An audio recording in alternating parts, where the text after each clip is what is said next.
¿Qué tal? Buen día, gente linda de cuarto año del Huergo. Espero que estén muy bien, que los esté tratando bien esta pandemia, esta situación tan rara en la que siento que cada vez, no sé, por un lado siento que estoy cada vez más acostumbrada y por otro lado que todo se va enrareciendo cada vez más si cabe esa posibilidad.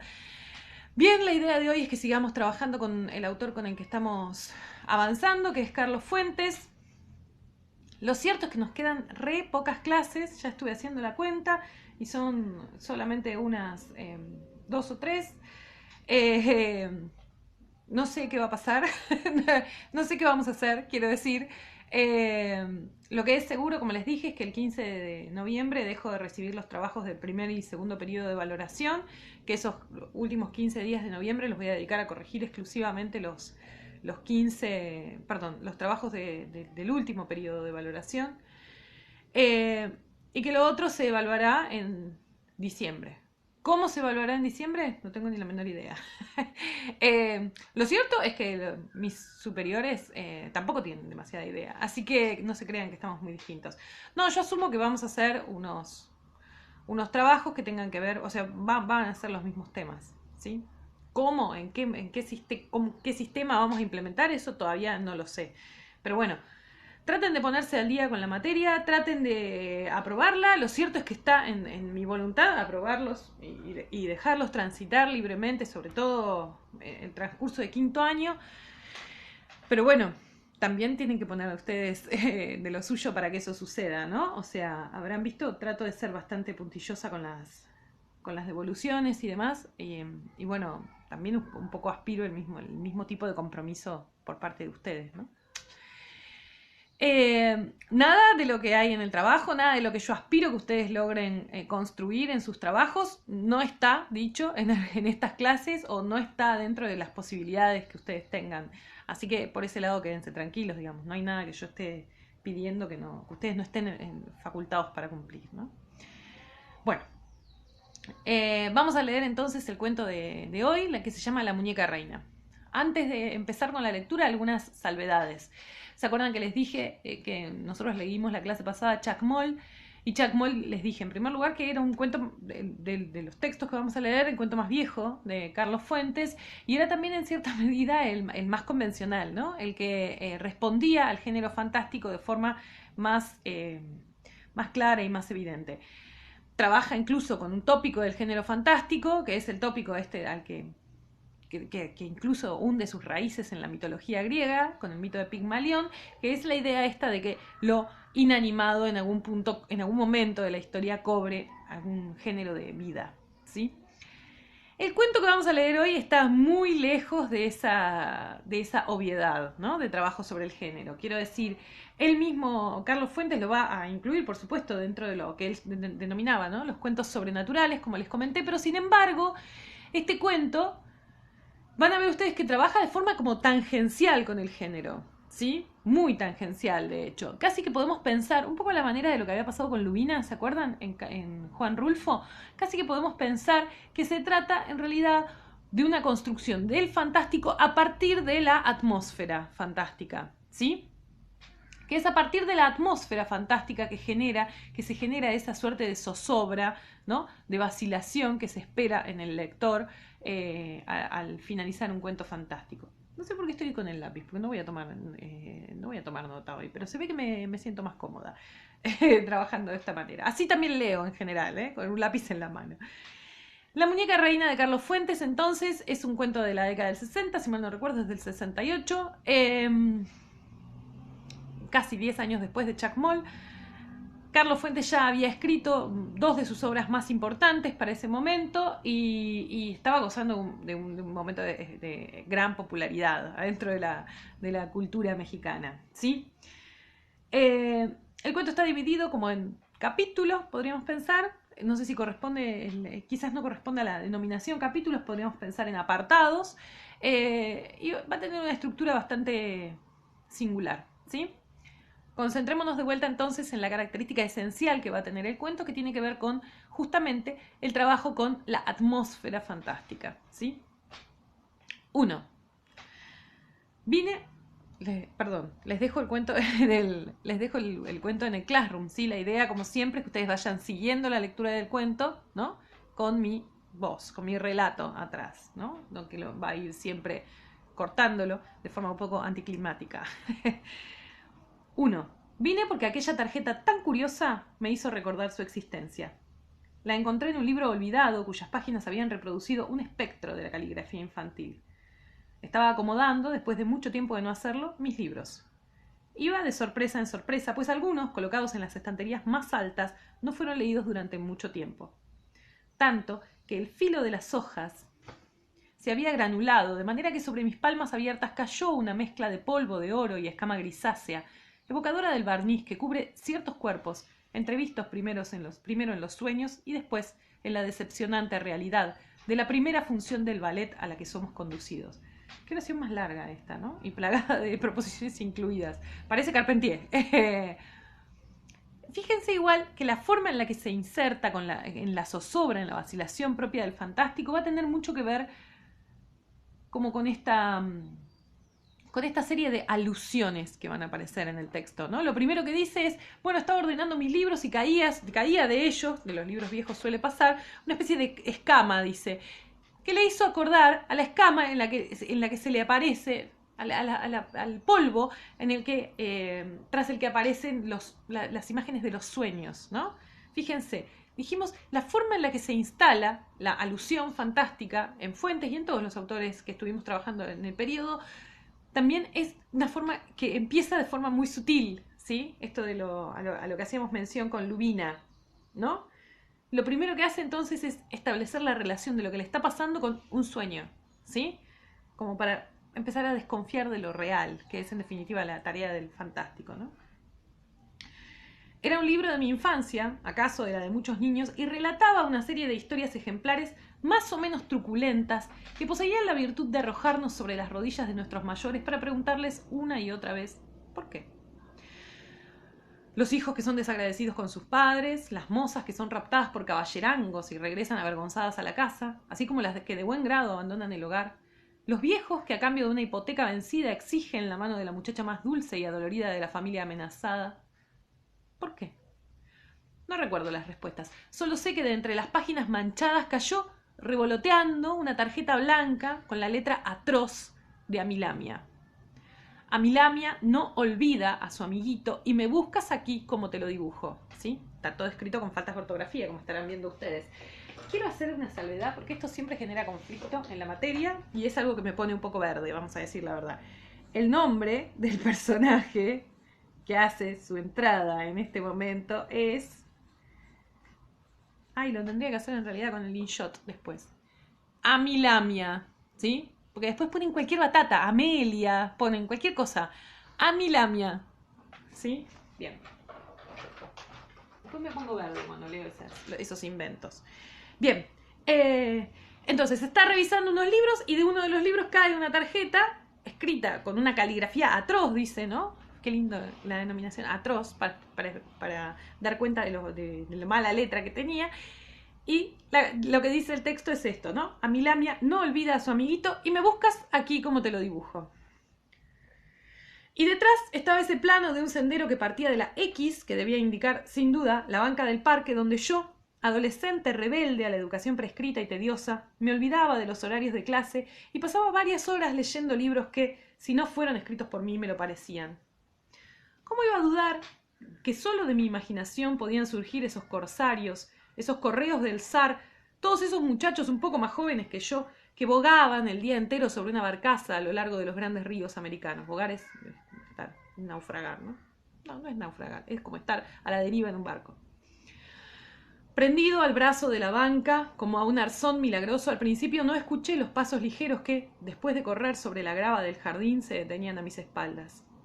Era Amilamia, y no supe cuánto tiempo me habría acompañado en silencio si su espíritu travieso cierta tarde no hubiese optado por hacerme cosquillas en la oreja con los vilanos de un amargón los estambres de una flor, ¿no? El amargón, que la niña soplaba hacia mí con los labios hinchados y el ceño fruncido. Preguntó mi nombre y después de considerarlo con el rostro muy serio, me dijo el suyo con una sonrisa, si no cándida, tampoco demasiado ensayada. Pronto me di cuenta de que Amilamia había encontrado, por así decirlo, un punto intermedio de expresión entre la ingenuidad de sus años y las formas de mímica adulta que los niños bien educados deben conocer, sobre todo para los momentos solemnes de la presentación y la despedida. La gravedad de Amilamia, más bien, era un don de su naturaleza, al grado de que sus momentos de espontaneidad en contraste parecían aprendidos. Fíjense, ¿no? Entonces, encuentra esta tarjeta que cae de un libro y eso lo lleva hace un flashback el texto al momento en el que la conoció a Amilamia. Él era un adolescente, estaba en el parque, ahora vamos a ver que era porque se rateaba de la escuela, leyendo y conoce a esta nena que se llama Amilamia, ¿no? Dice una nena.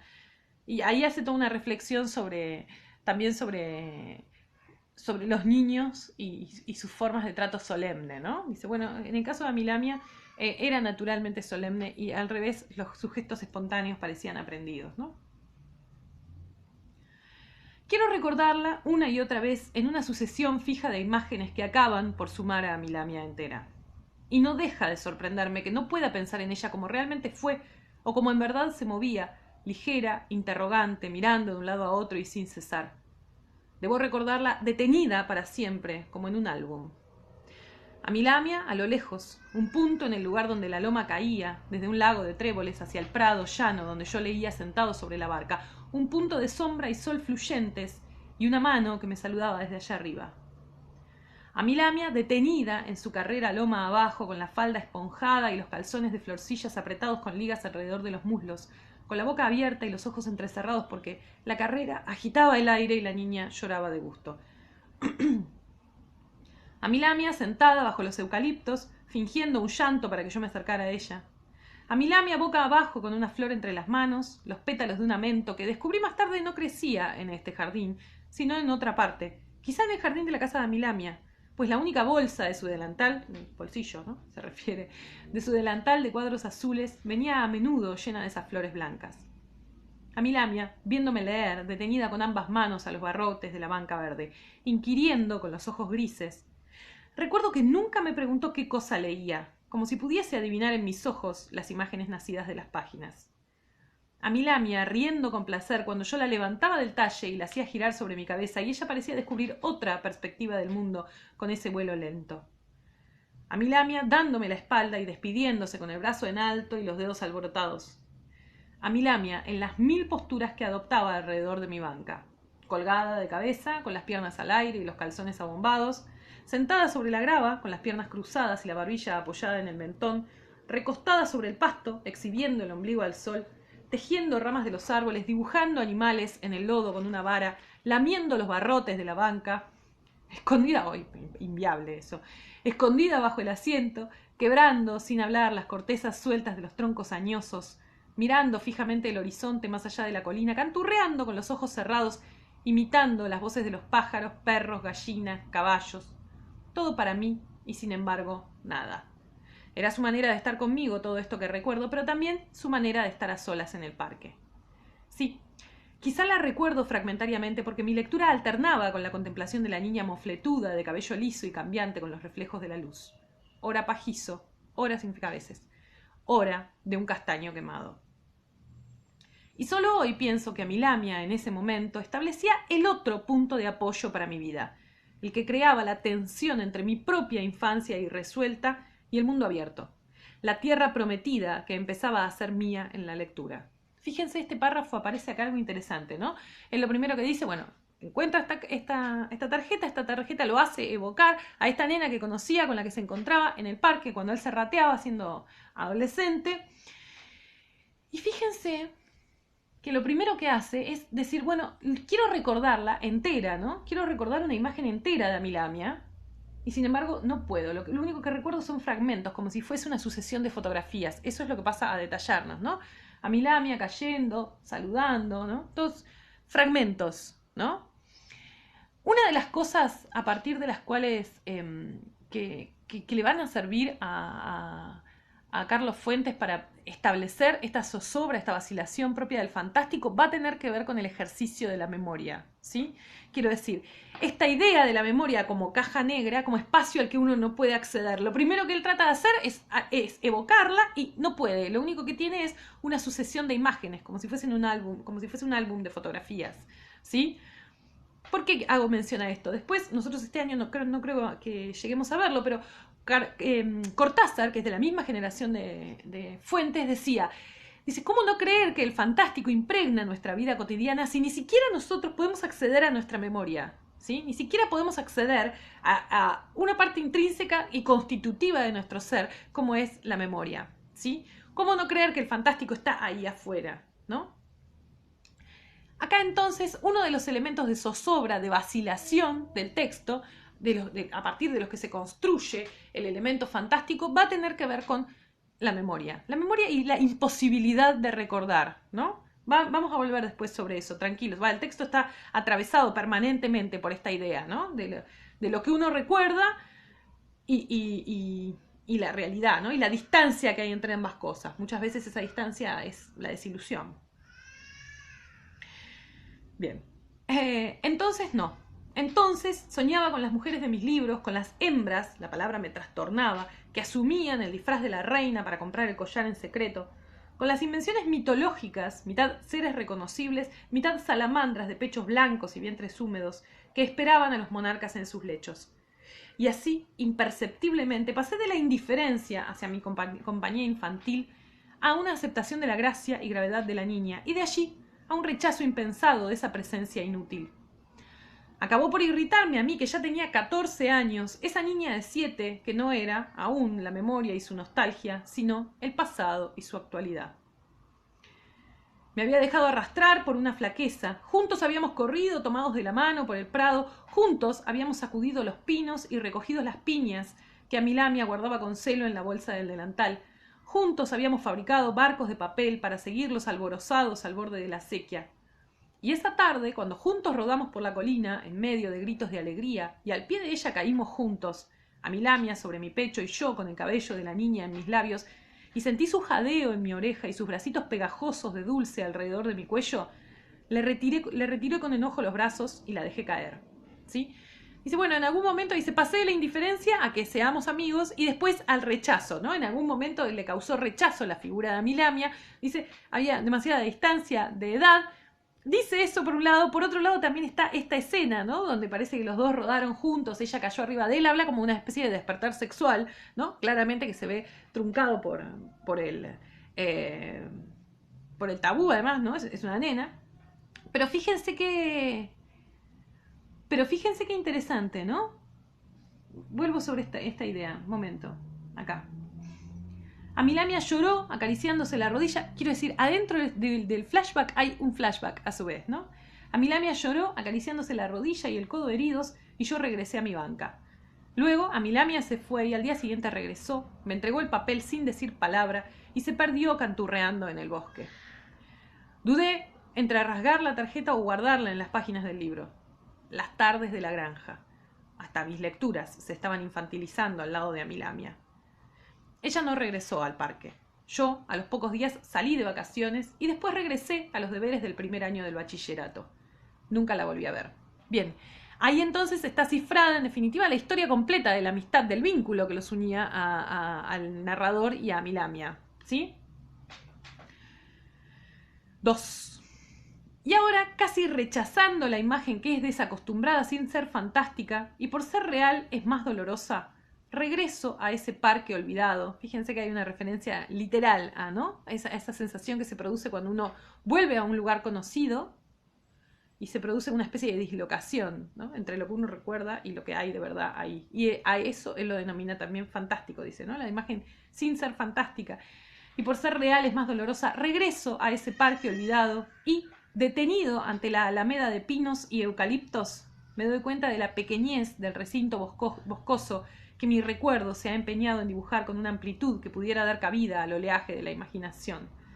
Pues aquí habían nacido, hablado y muerto Strogoff y Huckleberry, Milady de Winter y Genoveva de Brabante, ¿no? Fíjense, todos personajes de la literatura. Dice, ¿cómo puede ser que fuese esa porquería, esta porquería, esta plaza en la que yo leía, si en mi imaginación era un espacio gigante donde además albergaba a todos estos personajes que conocí leyendo ahí, ¿no? Fíjense, otra vez la idea de la memoria. ¿Quién no ha pasado por esa experiencia, por otro lado, ¿no? Volver a un lugar de la infancia que uno recordaba de un tamaño extraordinario, un lugar fabuloso, y cuando uno lo conoce dice, ah, pero es esta chotada, ¿sí? A mí, por ejemplo, me pasó cuando en el profesorado, yo además de profesor y maestra de primaria, cuando en el profesorado volvía, que había sido mi jardín en el Normal 1, y yo lo recordaba fabuloso, enorme, y resulta que el patio era una porquería, era un hueco, ahí donde estábamos, ¿sí? Y eso provoca una dislocación, un poco fantástica la sensación, ¿no? Digo, el fantástico cotidiano. Acá. En un pequeño jardín, vuelvo sobre esa oración mejor, pues aquí habían nacido, hablado y muerto Strogoff y Huckleberry, Milady de Winter y Genoveva de Brabante. En un pequeño jardín rodeado de rejas mohosas, plantado de escasos árboles viejos y descuidados, adornado apenas con una banca de cemento que imita la madera, y que me obliga a pensar que mi hermosa banca de hierro forjado pintada de verde nunca existió, o era parte de mi ordenado delirio retrospectivo. Fíjense qué buena, esa frase es espectacular, y habla un poco de esta sensación fantástica que significa abismarse a la memoria, ¿no? Dice, hay una banca ahí que es de cemento, que imita la madera, dice, y me obliga a pensar que a lo mejor esa banca que yo recuerdo, de hierro pintado de verde, nunca existió y siempre fue parte de mi delirio, de mi flasheo sobre esto, ¿no? Y la colina. ¿Cómo pude creer que era eso el promontorio que Amilamia bajaba y subía durante sus diarios paseos, la ladera empinada por donde rodábamos juntos? Apenas una elevación de zacate de tierra, ¿no? Pardo, sin más relieve que el que mi memoria se empeñaba en darle. Me buscas aquí como te lo dibujo. Entonces habría que cruzar el jardín, dejar atrás el bosque, descender en 3 zancadas la elevación, atravesar ese breve campo de avellanos, era aquí seguramente donde la niña recogía los pétalos blancos, abrir la reja rechinante del parque y súbitamente recordar, saber, encontrarse en la calle. Darse cuenta de que todas aquellas tardes de la adolescencia, como por milagro, habían logrado suspender los latidos de la ciudad circundante. Anular esa marea de pitazos, campanadas, voces, llantos, motores, radios, imprecaciones. Imprecaciones son insultos. ¿Cuál era el verdadero imán? ¿El jardín silencioso o la ciudad febril? Espero el cambio de luces y paso a la otra acera sin dejar de mirar el iris rojo que detiene el tránsito. Consulto el papelito de Amilamia. Al fin y al cabo, ese plano rudimentario es el verdadero imán del momento que vivo. Y solo pensarlo me sobresalta. Fíjense, ¿no? Entonces vuelve al parque para verlo y busca seguir el plano que le había dejado a Amilamia. Mi vida, después de las tardes perdidas de los 14 años, se vio obligada a tomar los cauces de la disciplina. Y ahora, a los 29, debidamente diplomado, dueño de un despacho, asegurado de un ingreso módico, soltero aún, sin familia que mantener, ligeramente aburrido de acostarme con secretarias, apenas excitado por alguna salida eventual al campo o a la playa, carecía de una atracción central como las que antes me ofrecieron mis libros, mi parque y Amilamia. Observen, ¿no? Entonces, se dedica a hacer eso y uno se pregunta, bueno, pero ¿qué? ¿A quién se le ocurre? O sea, ¿no? Encontrar esa tarjeta, y recuerden que siempre el fantástico tiene que empezar siendo verosímil. Encontrar esa tarjeta e ir a buscar a esa persona que conociste hace 15 años. Bueno, y ahí hay algo interesante para pensar, ¿no? En la descripción que él hace de su vida actual en esta zona del texto, ¿no? Cuando dice, bueno, en definitiva, era un tipo aburrido de su cotidianeidad, sumido en una rutina en la que no encontraba ningún tipo de satisfacción. Hay también ahí, van a decir algunos críticos, un germen para pensar en un narrador no confiable. ¿Se acuerdan que hablábamos del narrador no confiable la clase pasada? Bueno, también lo hablamos en el caso de Lubina con Rulfo, ¿no?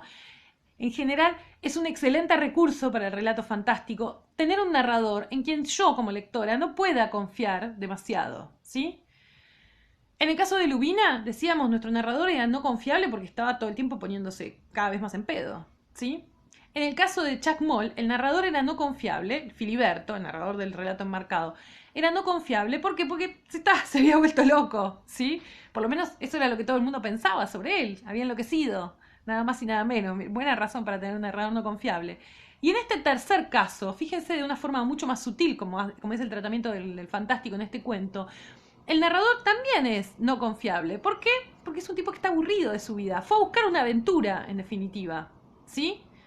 Cuando uno va a buscar una aventura, muy probablemente la encuentre, y si no, la fuerce, la flashee, la imagine, ¿no? Bien, vuelvo entonces sobre el texto. Recorro la calle de este suburbio chato y gris. Las casas de un piso se suceden monótonamente con sus largas ventanas enrejadas y sus portones de pintura descascarada. Apenas el rumor de ciertos oficios rompe la uniformidad del conjunto. El chirreo de un afilador aquí, el martilleo de un zapatero allá. En las cerradas laterales, o sea, en las calles cortadas, ¿no?, juegan los niños del barrio. La música de un organillo llega a mis oídos mezclada con las voces de las rondas. Me detengo un instante a verlos con la sensación también fugaz de que entre esos grupos de niños estaría Milamia, mostrando impúdicamente sus calzones floreados, colgada de las piernas desde un balcón, afecta siempre a sus extravagancias acrobáticas, con la bolsa del delantal llena de pétalos blancos. Sonrío y por primera vez quiero imaginar a la señorita de 22 años que, si aún vive en la dirección apuntada, se reirá de mis recuerdos, o acaso habrá olvidado las tardes pasadas en el jardín. Fíjense otra vez, instalar la zozobra. Viene caminando, ve a los niños jugando y en algún momento cree ver a Milamia, a la Milamia que él conoció hace 15 años, ¿no? La casa es idéntica a las demás. El portón, 2 ventanas enrejadas con los batientes cerrados, un solo piso, coronado por un falso barandal neoclásico que debe ocultar los menesteres de la azotea. La ropa tendida, los tinacos de agua, el cuarto de criados, el corral. Antes de tocar el timbre, quiero desprenderme de cualquier ilusión. Milamia ya no vive aquí. ¿Por qué iba a permanecer 15 años en la misma casa? Además, pese a su independencia y soledad prematuras, parecía una niña bien educada, bien arreglada, y este barrio ya no es elegante. Los padres de Milamia, sin duda, se han mudado. Pero quizás los nuevos inquilinos saben a dónde. Aprieto el timbre y espero. Vuelvo a tocar. Esa es otra contingencia, que nadie esté en casa. ¿Y yo sentiré otra vez la necesidad de buscar a mi amiguita? No, porque ya no será posible abrir un libro de la adolescencia y encontrar al azar la tarjeta de Milamia. Regresaría a la rutina, olvidaría el momento que solo importaba por su sorpresa fugaz. Vuelvo a tocar. Acerco la oreja al portón y me siento sorprendido. Una respiración ronca y entrecortada se deja escuchar del otro lado. El soplido trabajoso, acompañado por un olor desagradable a tabaco rancio, se filtra por los tablones resquebrajados del zaguán. «Buenas tardes, ¿podría decirme...?» Al escuchar mi voz, la persona se retira con pasos pesados e inseguros. Aprieto de nuevo el timbre, esta vez gritando. «Oiga, ábrame, ¿qué le pasa? ¿No me oye?» No obtengo respuesta. Continúo tocando el timbre sin resultados. Me retiro del portón sin alejar la mirada de las mínimas rendijas, como si la distancia pudiese darme perspectiva e incluso penetración. Con toda la atención fija en esa puerta condenada, atravieso la calle caminando hacia atrás. Un grito agudo me salva a tiempo, seguido de un pitazo prolongado y feroz, mientras yo, aturdido, busco a la persona cuya voz acaba de salvarme.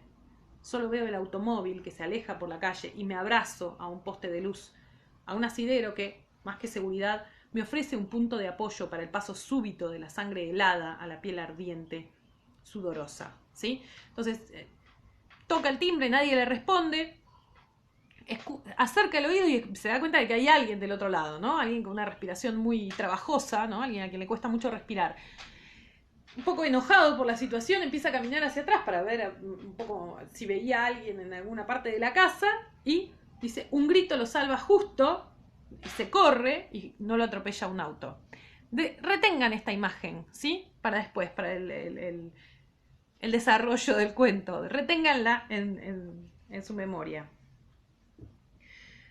Una vez ahí, ¿no? Asustado un poco por la situación que le acaba de pasar, no ve la persona cuyo grito lo salvó del trance. Miro hacia la casa que debía ser la de Milamia. Allá, detrás de la balaustrada, como lo sabía, se agita la ropa tendida arriba, ¿no? No sé qué es lo demás. Camisones, pijamas, blusas, no sé.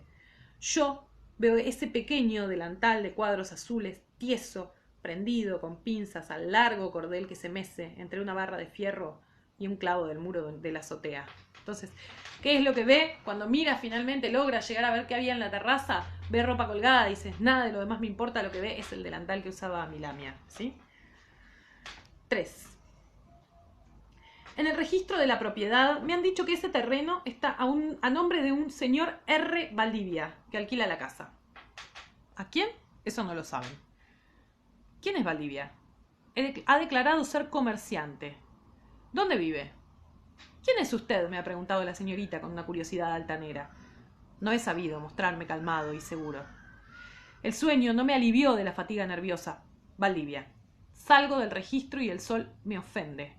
Asocio la repugnancia que me provoca el sol brumoso y tamizado por las nubes bajas, y por ello más intenso, con el deseo de regresar al parque sombreado y húmedo.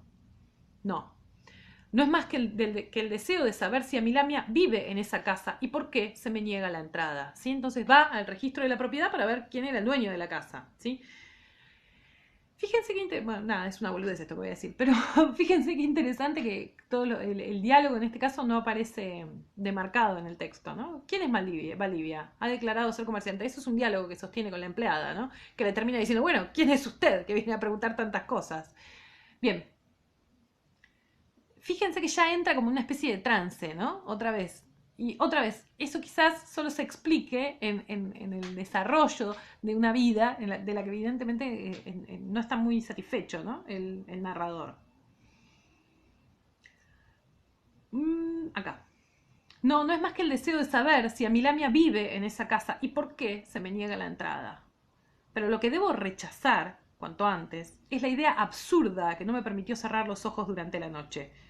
Haber visto el delantal secándose en la azotea, el mismo en cuya bolsa guardaba las flores, y creer por ello que en esa casa vivía una niña de 7 años que yo había conocido 14 o 15 antes. Tendré una hijita, ¿sí?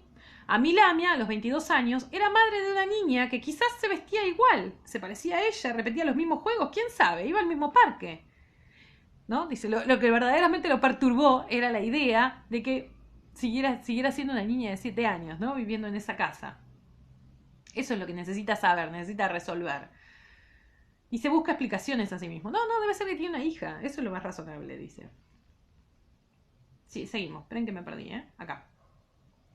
Y cavilando, llego de nuevo hasta el portón de la casa. Toco el timbre y espero el resuello agudo. El resuello es la respiración dificultosa, ¿no? El resuello agudo del otro lado de la puerta. Me he equivocado. Abre la puerta una mujer que no tendrá más de 50 años, pero envuelta en un chal, vestida de negro y con zapatos de tacón bajo, sin maquillaje, con el pelo estirado hasta la nuca, entrecano. Parece haber abandonado toda ilusión o pretexto de juventud y me observa con ojos casi crueles de tan indiferentes. ¿Deseaba? Me envía el señor Valdivia.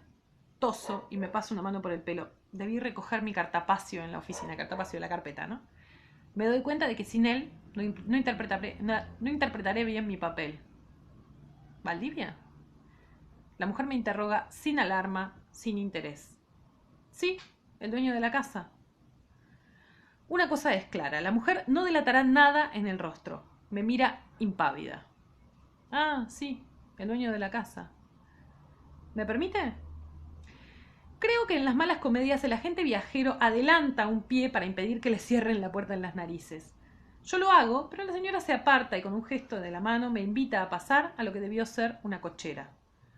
Al lado hay una puerta de cristal y madera despintada. Camino hacia ella sobre los azulejos amarillos del patio de entrada y vuelvo a preguntar, dando la cara a la señora que me sigue con paso menudo. ¿Por aquí?